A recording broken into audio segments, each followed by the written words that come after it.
Scalise. 5 minutes, please. Thanks again, Mr. Chairman. I appreciate the testimony that y'all have given and really described just how much things have changed since the brick was the cell phone. This was the last time our laws were written. These are the laws. We're literally operating under 1992 laws with this technology. And I show this to show the importance of why we need to update our laws. And, you know, obviously I filed a bill, the Next Generation Television Marketplace, to start this conversation about how we get beyond these people that want to live in the dark ages. The '1 song, by the way, when the 1992 Cable Act was written, ironically was End of the Road by Boyz II Men. It is the end of the road for the '92 Cable Act, but we can't keep living under it because those companies that are fighting that change. Mr. Moffett, you said in your statement earlier, change or get left behind.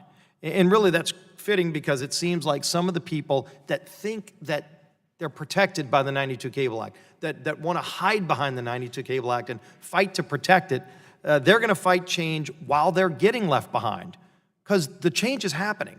The problem is you have very different sets of rules that everybody's playing by. Why is it, and I think Mr. Olgerson, you did some research to look at how many people are really cutting the cord, what kind of drop there is. And from what I saw, there's about a 9% drop reduction in people that are staying within the old MVPD marketplace. In other words, the cutting of the cord is real, and they're doing it, but they're not just stopping and watching things. They're transferring over to over the top.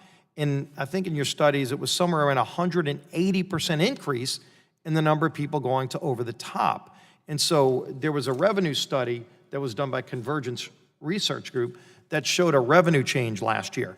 A 1% increase in pay TV, the traditional MVPD, and a 41% increase in revenues by over the top. The more alarming part for the traditional revenue, the traditional MVPD folks, you know, while they may be saying, hey, we had a 1% increase, that's a decrease in what they were getting before, but they're losing customers by a rapid rate. And so if you look at where we should be trying to go, we should be trying to go to a marketplace where everybody has the same set of rules. One of the reasons that those traditional MVPDs can't go find ways to get more customers that are getting better choices. I mean, customers do what they always do. They look for better choices and they look for lower costs. And they're finding both in the over the top, but they can't get it in the traditional MVPD because there are laws in the '92 Cable Act, like must carry, like basic tier. There are actual laws that prevent you from providing the services that customers are looking for. So they're cutting the cord because they can go somewhere else. So Mr. Moffett, what I want to ask you is, as I've described that marketplace, explain to me maybe why you see some of these traditional MVPDs fighting change that, frankly, the change, they're going to be Blockbuster.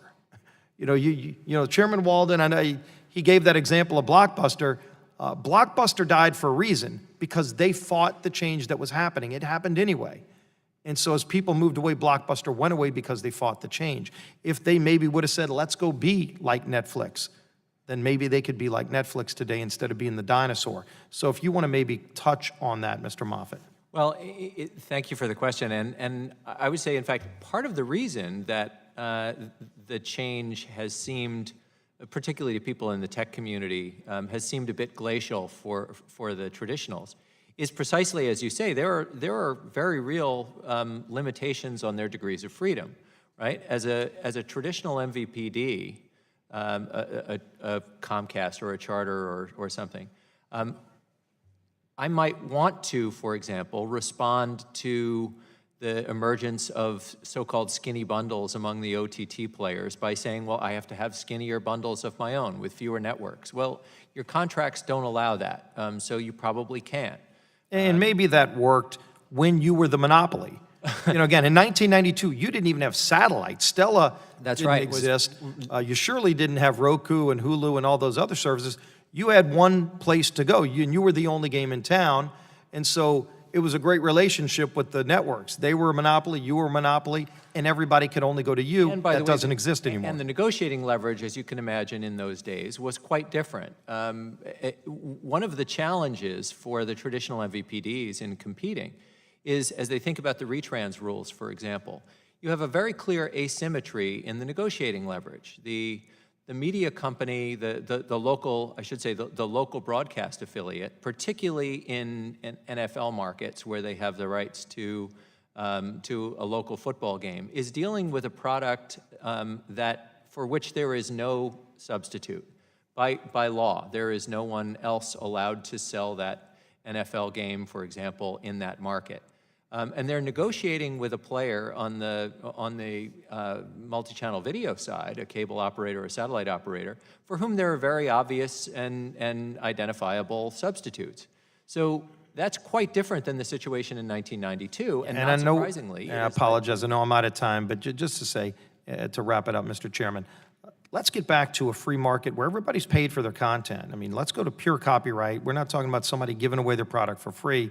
But no, let's not have the government tell you that you have to provide content one way, but this other actor over here that's going through the internet can operate in a completely different set of rules and environment and take your customers away, but you're trapped in the old system. Let's have a free market for everybody where you get fully compensated for your content, but update the laws because, my gosh, why are we still operating under these laws? It's the end of the road. Yield back.